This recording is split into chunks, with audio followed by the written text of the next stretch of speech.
everybody, how's it going today? It is me, Captain Energy, and today we are talking about the SeqTrak, the Circuit Tracks, and the ELZ1 play together as one, and as in used in a performance type scenario. I had a subscriber call, or contact me rather, to ask how this could be done, how they could sync up two devices, or one device even, to their loop station, and be able to use loops and like a live instrument, which I have a dulcimer here, but I'm not going to be able to hook it up because I just don't have enough inputs. I tried to make it all work out, but it didn't.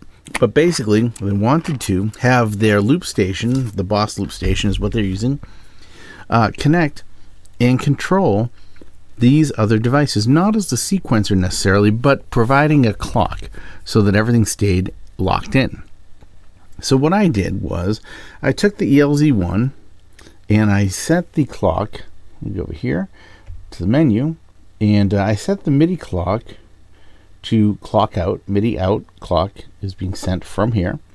And then if we go over to clock for the setting here, you can see that it says that it is the source is internal. Okay, so it's getting its clock from itself, and it's going to, through MIDI, send the clock out to the in on the circuit tracks, and then I've got this through wire right here running out of the circuit tracks and into my SeqTrak, so that everything is getting one clock passed along the cable and keeping everything locked in nice and tight. What this is going to allow me to do is I'm going to be able to create a drum track using either of these devices, okay, and to the clock that is set up here on the ELZ1, and I can then add on and perform with it live as though they're kind of one big locked in instrument. Now I can also grab loops. Now the ELZ1 will loop from itself, and the Circuit Tracks is hooked into the auxiliary in, so I can record loops with these two devices. Anything you hear playing off of the SeqTrak is actually going to be coming off of the SeqTrak using its built-in sequencer, but locked in to the Sonicware ELZ1. I could have done that this way too, but I decided that I would use this as an extra source of loops so that I could show you how to use the looping on the ELZ1 at the same time. All right, so here's how this is going to go. I'm going to hit pattern, and you'll notice we have drums in this synthesizer bit.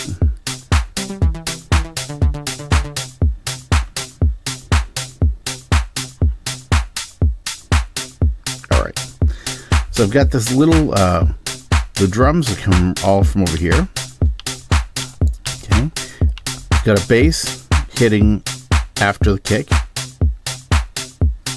Okay, and then we've got this little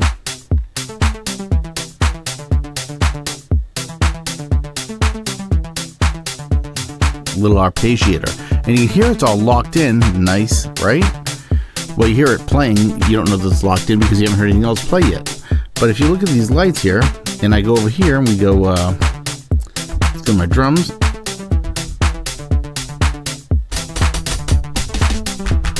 There we go, clap. I'm going to get rid of these claps over here. Okay, and I'm going to use this clap.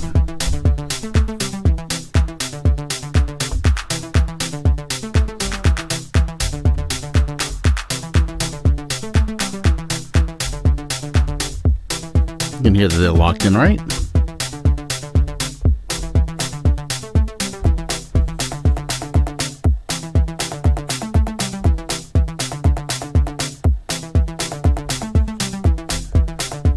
Now, I can take these bits here and I can bring them over and make them into a loop. So say, for example, I want to get rid of some of this for a second here.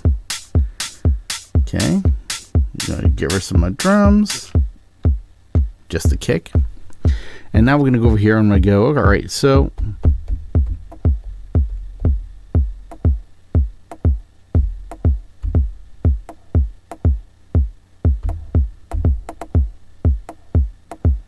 all right.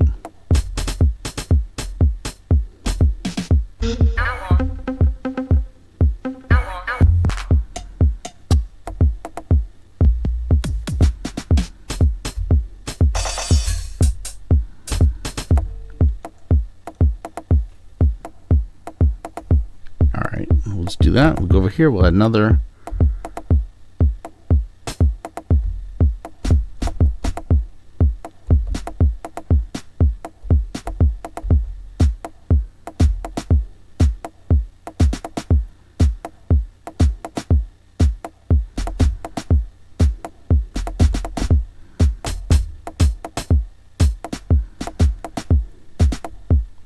Lock those sounds in there.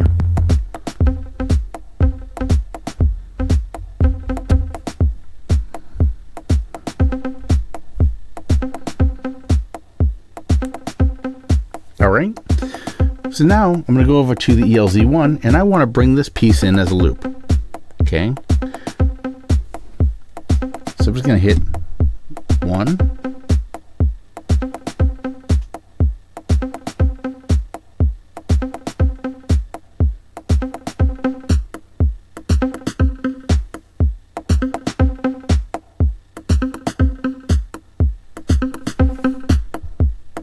Now you can hear that kind of like doubled up.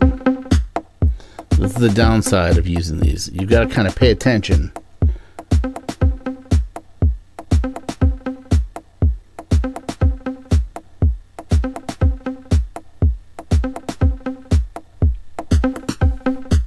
There we go. And now I'm going to get rid of this.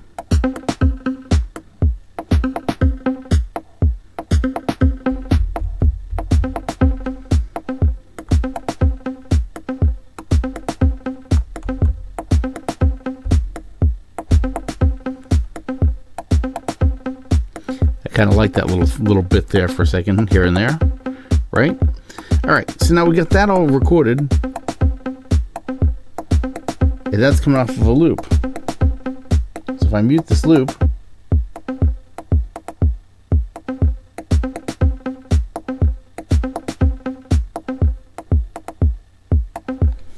all right, now let's go add a little more to this.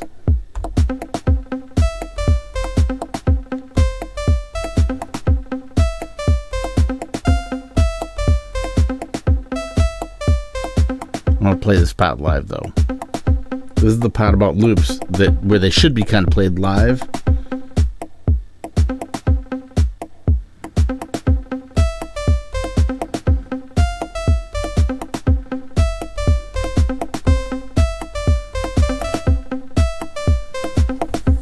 That way you don't get that repetition and stamping right over itself. And here we go.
You can also do some cool stuff with loopers, like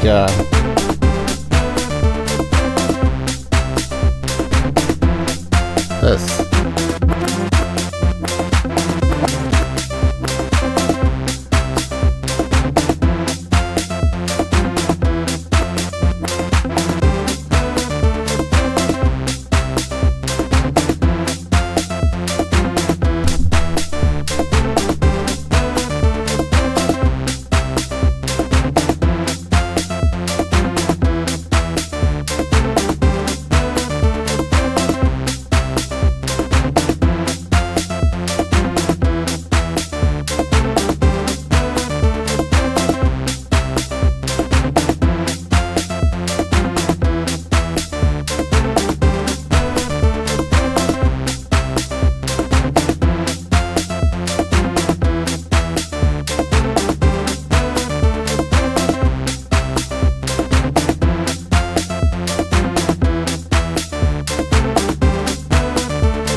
And then you can play the mutes.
And then to stop it all, there should be a stop all button. In this case, it's just called all. And that's it. That's how you synchronize all this gear and play it live in a live type scenario. So, and you could do more. I could throw my, man, I should actually throw my Akai Force in here. Go crazy. And of course, you know, live instruments like a guitar or whatever. I mean, no one's telling you can't break those out too. You know? Or sing if you want. As far as vocal loops, that type of thing, you can record that in there. All these loops can be made and deleted real quick, or you could save them. And if you save them, you can actually reload them on the on any of these looper devices, so you can bring them back in for a performance later. So you could get your loops together ahead of time. You could do them live, whatever you feel like doing. Anyway, I hope that was helpful. Please subscribe to the channel if it was, and I hope to see you in the next video. Let me know what you thought of the video in the comments. Don't forget to like and share this video with your friends. I would really appreciate it. Have an awesome day, and thanks for stopping by. Take care. Bye for now.